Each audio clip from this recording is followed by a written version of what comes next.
Yaratganni o'zi bilsin dedi ibodatingni, boshqa hech kim emas. Ibodatlarimni ham bilasizmi? Hayotim chalkashib ketdi. Men ichkilikka ruju qo'ygan emasman. Ko'chalarda ichib yurmagan emasman.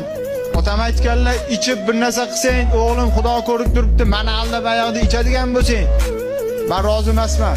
Men otamga oq bo'lish xohlamayman. Bilasizmi, Xudo ko'rib turganni hammasini bilaman.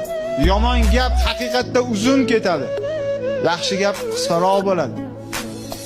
Yana ham yaxshi gap ichdan chiqmagan bo'lar ekan. Men haliga aytganingizdek, nima bo'lgan taqdirda ham oxiri. Nima bo'lgan taqdirda ham bu farzandlarim voyaga yetguncha, bularni kuchim yetganicha, qurbim yetganicha ta'minlash, moddiy, ma'naviy, u farzim ham qarzim ham Alloh qoldida. Gapim yo'q.